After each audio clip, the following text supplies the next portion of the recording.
racing dominance. Proprietary patented race technology. Proudly made in the USA. Unparalleled customer service and support.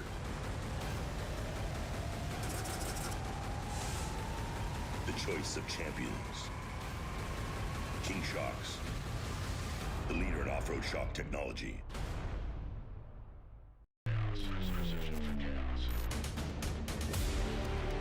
Wheels for those who don't stall, sputter, or split the difference.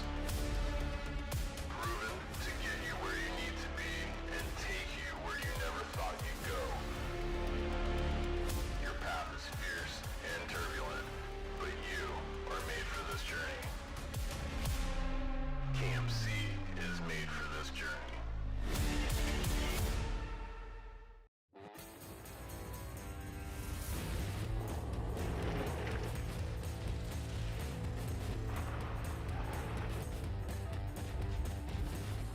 There's only one place to go to do your rig right, and that's at 4-Wheel Parts. Now is the time for bigger tires and larger wheels. Now is the time to lift your truck at 4WP. Mark, why does the Growers Company buy Ford? Is there any particular reason for that? Yes, we do, because we depend on a good product, and Ford has been good to us in the past. We put a lot of miles on our vehicles, and they hold up for us, Joe. And it was a long time ago, Mark, but you're still buying Ford trucks from Alexander Ford. We sure do, and we get the same great service even today at Alexander Ford. Alexander Ford. We were here for you then, here for you now, and long into the future. A difference you can count on. All right, guys, welcome back. We are here for one more update here on Fishgistics for the 2021 Score Baja 500. All right, we got a couple things sorted out to help you guys out. All right, the split at the finish was Luke McMillan finished. 1 minute and 4 seconds later, Andy McMillan finished. So at the finish, Luke McMillan won by 4 seconds. However, there is some penalties that may be being assessed, some speeding penalties that are being questioned right now. So basically, Score is going to pull their tracker. They said, hey, you guys have some speeding penalties, Luke, and then if they have something that shows that they didn't speed actually there, such as like some Motec data or, a secondary tracker, something like that, you have up to, I think it's an hour or two after you finish to go and, present your facts, and then Score will look at it and see what happened. So as of right now, there is no official winner. If there's no penalties, Luke McMillan's going to win by 4 seconds. If Luke McMillan gets speeding penalties, then he's out, obviously, and Andy's going to win. So that's what's up in the air right now. They're debating the speeding penalties. Not debating. They're going over a speeding penalty or evidence against a speeding penalty. So that's what we're waiting on. That's why Score doesn't know at this point. Nobody actually knows. Nothing is official yet. There is a given period of time after the race that this happens. So we will let you guys know as soon as we find out. I will make a post if we're not live right here. I actually just talked to people in those cars, and that is exactly what's going on. So there you go. Now you know what's up. Now there is a time that, if somebody had something else against a different truck, they could come and present it, do all that. There is a little bit of a time period here. Obviously, the finish line is closed. You can only go there if you have a wristband, which means you are actually in the car. So that's what's going on right now. But yeah, see, Score video dropped 10 minutes ago. Any claim to win? Yes, unofficially, right now, if Luke gets speeding penalties, then Luke is going to win. If Luke doesn't get his speeding penalties because he can prove he didn't speed, then Luke would probably get the win back. But yes, that's what's going on right now, just so you guys know. All right, I'll keep you guys posted if I hear anything while we're live here. Meanwhile, there is a really good race. Check out this race going on in the Spec TT class. These guys is Jason McNeil out front, and then Ryan Hancock goes out front. They're going back and forth on the tracker. I think Ryan is actually in front of him still, but Jason McNeil is right on his bumper. They literally have 20 miles to go. So this is a hell of a race between these specs. It's just like the trophy truck finish. Remember the trophy truck finish was the same way? The trophy truck spec race is exactly the same race as the trophy truck race now. They're within a minute of each other. Now, I was just looking at the entry list, and Jason McNeil started 3 cars behind the 228 Ryan Hancock. That means that Ryan Hancock's going to have to finish a minute and a half in front of Jason McNeil in order to beat him. So it's going to come down to, once again, a minute or two or less at the finish here. Now, right in with them is the lead Class 1 car right now, which is Brock Dickerson. He is leading Class 1. This 5 car is on a trailer on the highway. Same with this 12 car. They're on a trailer on the highway. So don't pay any attention to those. So right now we're kind of just watching those couple cars here. It's going to be a good finish in the spec class. It's either going to be Jason McNeil or Ryan Hancock and the Alexander Ford team. So really close racing there. They're almost done. They're on the highway. They're in a speed zone right there, so no one's going to make up any time. They do have this little section of race left right here, and then that's it. So I don't know. Stay tuned. We'll keep an eye on them. And then not too far behind them is the other spec trucks. Justin Davis is running in 3rd in spec, and then behind him is Pierce Herbst in 4th, and then Vincent Munoz is in 5th. He's actually catching up to the Herbst truck a little bit. So really good racing for 2nd, 3rd, 4th, 5th, at 3rd, 4th, and 5th, actually, I should say, in the spec truck class. So definitely cool. Someone said, bummer for Jason Coleman. Yeah, if you guys are just joining us and you didn't see what happened, Jason Coleman got into a gnarly bottleneck right off the start pretty early in the race. Well, I want to say mile 50 or something like that. Mile 45, I think it was actually. And it took him out right away. He was there for hours. He was stuck in the bottleneck. It really ruined his race right away. So that's that's when the 228 took full advantage, took off. They've been leading all day, and then Jason McNeil he's reeled them in across the beach section. Honestly, that's what he did. I have a feeling that Jason probably got in that truck later because he's pretty fast, and he's doing some work right now, or whoever's in there is. I have a feeling it's Jason though. Going back, the 138, Brian Wilson is not on this tracker, but we do have a tracker on him, and he's moving along. They're currently running in 2nd. So the Wilsons are 2nd. They're actually going to be up here somewhere. They're not ahead of Brock Dickerson. They're running in 2nd place, but Brian Wilson, the 138, is 2nd as of right now. Now the Trophy Truck Legend, we have the first one is getting close to the finish here. It's the 37L. It looks like that's probably going to be your winner there. And then let's see, what else are you guys seeing here? Shane Redline, do we have the top 10 finishing orders? The app is off a bit. Hey, Shane, just by the way, I saw that you were the one that flew the injured rider back to the U.S. earlier today. Way to go. That was really cool of you guys. They flew the rider back that had broken legs. Do you have any update on him, Shane? Where did you guys, you probably took him back to San Diego, I assume. But big props to you guys on using the helicopter for helping someone get out of Baja when they were hurt like that. So good job, Shane. Top 10 finish order so far was Andy or Luke, 1 and 2. We don't know which one yet. And then it was Larry Rossler, 4th, I believe, or 3rd. And then it was Tabo, I think, was 4th. And then I just saw Rob Mack finish and Dan McMillan finish. So it's going to be somewhat in that order. And I think that's all that have finished so far. And then the 40 looks like they're going to be next, and then the 19. So that's what the order is going to be. Something about that. So that's what's going on there. So that, yeah, like I said, in the Legends class, we have wherever they just went, 37Ls in front. Then in 2nd place is the 13L back down here. So pretty much the 13L is going for 2nd place right now. Justin Matney, this is good to see them going again. This is actually Josh Daniel in the car now. They're out of contention, but it's cool to see them having a good race. At least they kept going here. They're coming to the finish. Now, right here, Jeff Proctor, that's going to be your lead Class 7 car. 709, Jeff Proctor. They've been out front all day. They have probably over 100-mile lead by now if we checked. Pat Sims. All right, here's the first UTV. The 2944, Phil Blurton. He is going to be your lead pro UTV, but look at who's right next to him, Brandon Schuler. Once again, a really good race in this class. We have 2 cars coming down to the finish, and they are within a couple miles of each other, less than a mile of each other, actually. So another good class. Look right behind them. We have Brandon Sims right here. So really good race going on in the pro UTV class between those top guys. Now, this looks like the leader, Joe Bolton. Actually, this is a highway section right here, so we got to be careful when we're looking at cars on this section because they that could be really sketchy here. Some of these guys might actually be on a trailer, so we got to be careful when we call out cars on here. See, like the 2920 probably just came from here a second ago. We would have thought maybe they were leading actually, so you got to pay attention to there. So Shane said, we dropped him at San Diego International, called 911 in the air. Ambulance was waiting when we landed. Wish Nick well. Right on. Well, cool, guys. I'm glad to hear that he got back to the U.S. okay. And, it's always good to have those helicopters down in Baja because I know a lot of, like, the Herps has done that a lot over the years. Pretty much, the McMillans, they've all done it. If somebody gets hurt, they land their helicopter and help everybody out, which is really cool to see.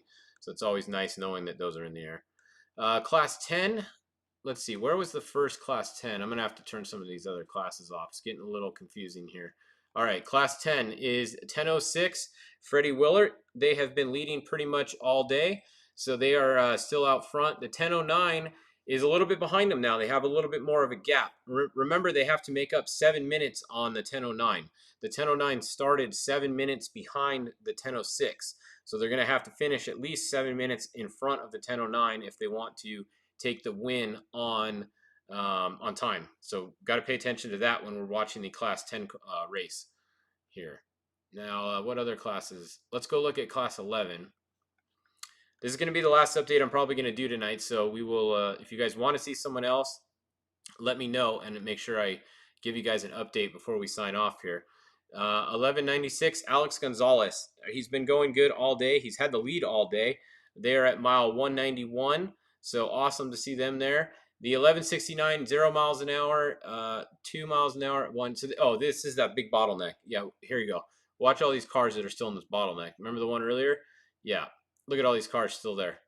This is a catastrophe here. There is still 1, 2, 3, 4, 5, 6, 7, 8, 9, 10, 11, 12, 13, 14, almost 15 cars still stuck at the bottleneck at 176. They're not having fun up there. So it's crazy. They're all 0 miles an hour, and literally every class is stuck there. There's one car from every class stuck there. It's crazy. So that's what's going on with the other class 11s. The one class 11 we have hope in right here, Alex Gonzalez. They're out of the bottlenecks and they're moving, and they have about more than 12 hours to go to finish still. So that's good. If they got off the line at noon, just say they get off the line at noon, which I think is probably pretty close, they would have until 10 in the morning to finish, and it's not quite 10 at night yet. So they are about halfway there, and they haven't gone half of their time yet. They're pretty close to it. So we'll see. Gonna be close, but I think we have a shot with the 1196 if they can keep moving on getting an 11 car to the finish in time. So we will definitely have to see. How is Scanlon doing? Yeah, so Scanlon was he was broken. He was out of the race, off the track. They went to his chase truck. They fixed it, and then he went back in the race. And he's right in here. He's sitting in here somewhere. There he is. Oh, where'd he go? He was in here somewhere. He's probably still buried in here, unless he got out of it. Let's see. Did Scanlon get out of it? Is he moving? He was in there. Let me see if I can find him again for you. That's a good question. He's one of the ones we're tracking here. So force induction. Yeah, there he is. He's he's probably regretting his decision to go back on the race course after fixing the car. So he limped out, had to go back where he came off the course, then went up about a mile or two, and boom, he's been sitting there for another couple hours in this bottleneck. So definitely not a good not a good race for Craig Scanlon today. But I do give him props. I know his crew fixed the car and they wanted him to continue. So props to Craig Scanlon for going back in the race, even though he went back in and is sitting in a bottleneck now. So it is what it is. You got to keep it going. It's Baja, right? It's better to be in the race than at home doing what I'm doing. I'd rather be, well, actually, I probably wouldn't rather be sitting in that bottleneck right now. I'd probably rather be right here. If I was moving on the course, I'd rather be moving on the course than be right here. But yeah, so that's it. Who won TT? That's a good question, Cody. We don't know yet. It's unofficial. It's either going to be Luke McMillan or Andy McMillan. It depends on if Luke McMillan's speeding penalties hold up or not.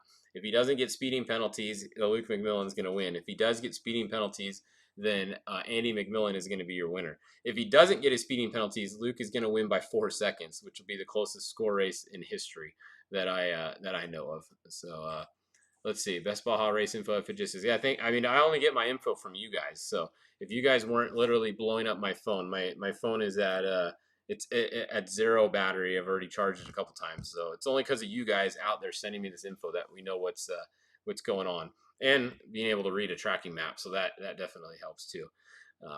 Yeah. So it sounds like close. Yeah, very close. Trophy truck race was the closest in history. Definitely the closest in my life I've ever seen. I've never seen a trophy truck race that close.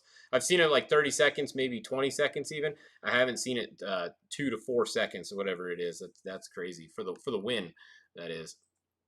All right. So what else do you guys want to see? What happened to Dickerson? I don't know what happened to Dickerson. That is a good question.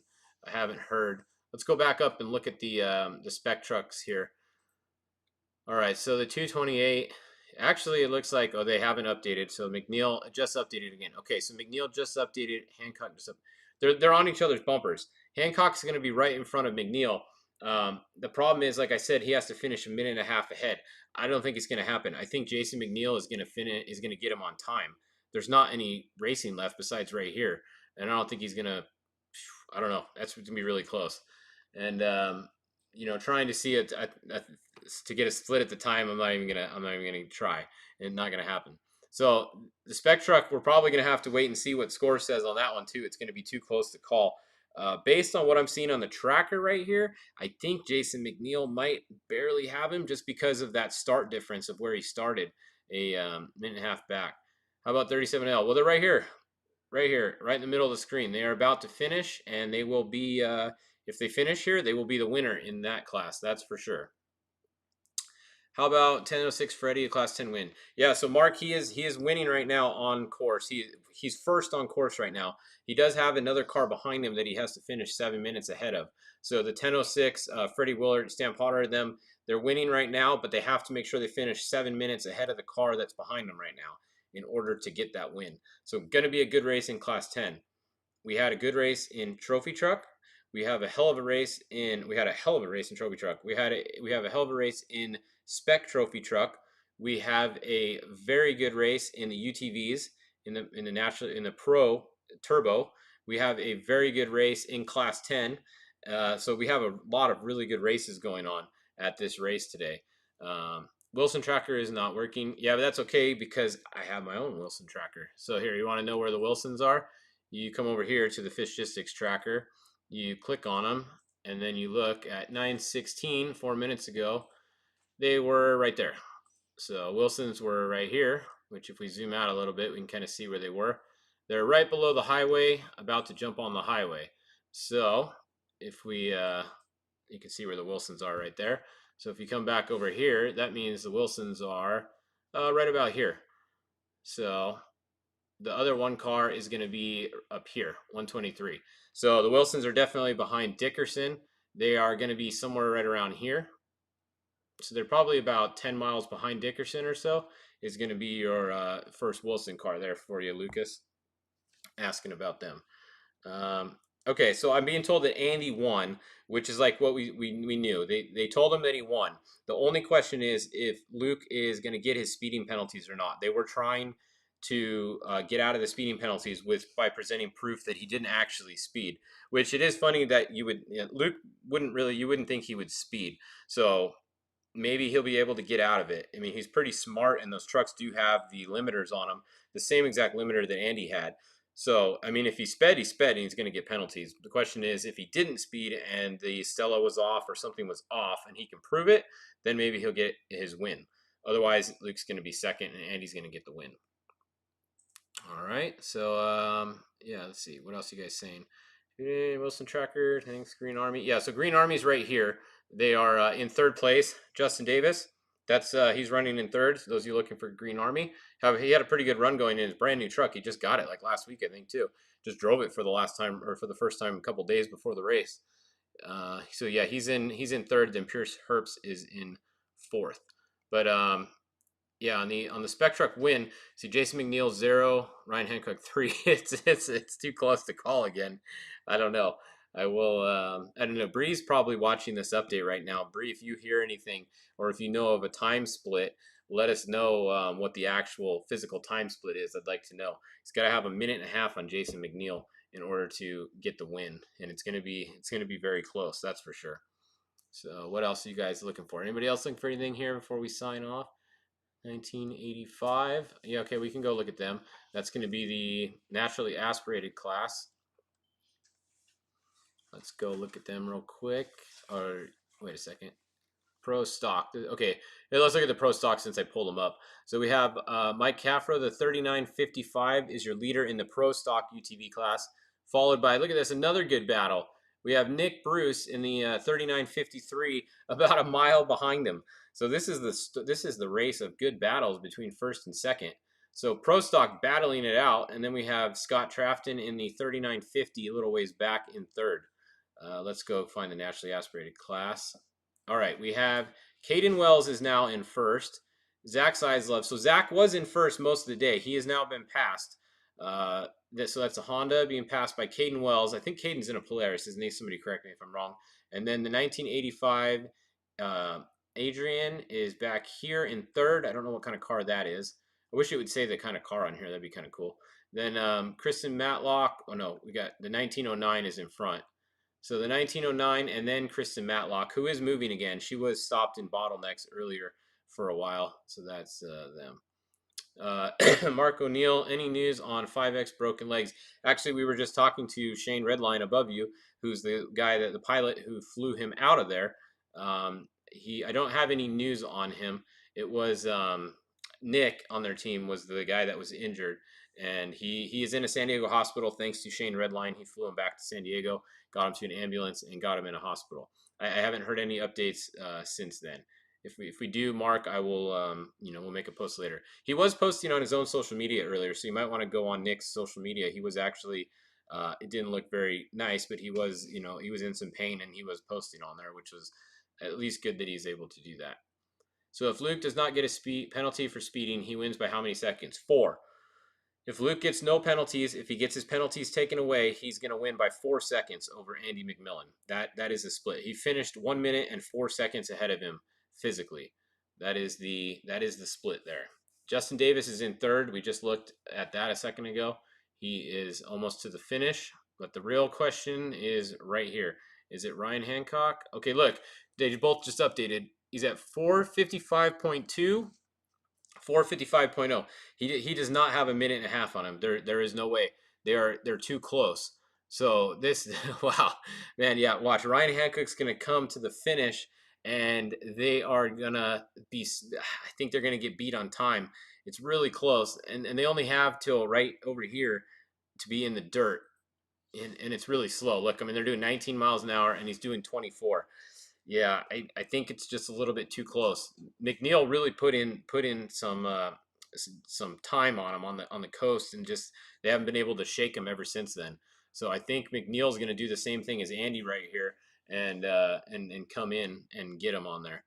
So yeah, I think that's what it's gonna be. I'm gonna probably sign off here in a minute, and then I'll post some more updates after this. But I think that's gonna pretty much conclude our live coverage here. I'll stay on throughout the night, posting updates on Instagram and Facebook. So keep an eye on both of those. Big thanks to all of our sponsors that help us out here. F&L Racing Fuel, our title sponsor all year. Big thanks to them. The KMC Wheels, presenting sponsor. All these updates been presented by KMC. 4-Wheel Parts, King Shocks, Rigid Lights, BFG Tires, the Alpha Distribution, Michelob Ultra. It's about time to have one of those now, I think. Alexander Ford. Our RF-150 is awesome, and it looks like they're having another good run. So I'm always stoked to see the people that help us out have a good time, and it's exciting to be able to talk about the people that help us have a good time. So I really do appreciate everybody that helps us out. UTVsource.com. Go there, get your UTV parts. If it wasn't for them, we would have been screwed on our pre-run because we wouldn't have had anything to store all of our spare parts in, even though we didn't need them, in the back seat or a toolbox or a Robbie kit or anything. So thank you, UTVsource.com, for that. And of course, Satellite Phone Store, always keeping me dialed. I've actually had a sat phone before I was doing this stuff, just for when I go out fishing and on the boat on the ocean. You always got to have a sat phone. So if you guys do buy anything from Satellite Phone Store, use code FISH and you get a discount too. That's online or in person. So there you go. There's my advertisements. Thanks to all of you guys for watching this. Sorry we couldn't get a split at the finish there, but I can only do what I can do. In the future, I would like to have once this COVID rules go away, I'd like to have somebody at the finish again for us. But due to the COVID rules, they really cracked down, and you could only have banded drivers there. So it was hard to get someone at the finish that was, not in the car. Obviously, when the first cars are finishing, why would you be there? So that is what it is. All right, guys. Well, thanks again for watching. Hope you guys enjoyed it. We will do a Baja 500 wrap-up show for sure. Either next week, probably not this week. We'll do it the week after. Give everybody time to get home. We'll get people on the show, and then we'll do a wrap-up show like we always do. We'll get Cameron to come on hopefully and host it. And then the next race will be we got Vegas to Reno coming up, and then we have the Baja 400. We'll be doing our live coverage for both of those, just like we do here. All right. So we'll see you guys at the Baja 500 wrap-up show. I will let you know when it is. We will post it up on the channels, and I'll keep posting throughout the night if we get some more updates. Thanks, guys. There's nothing wrong with looking good, but when riding is your passion, it's performance that matters. Like having the off-road's most advanced suspension. It monitors input from driver and machine 200 times every second and automatically adjusts each shock to flatten corners, soak up the bumps, and handle the hazards. Confidence and control for those who live to ride. Polaris, think outside. RJ, you got the green light.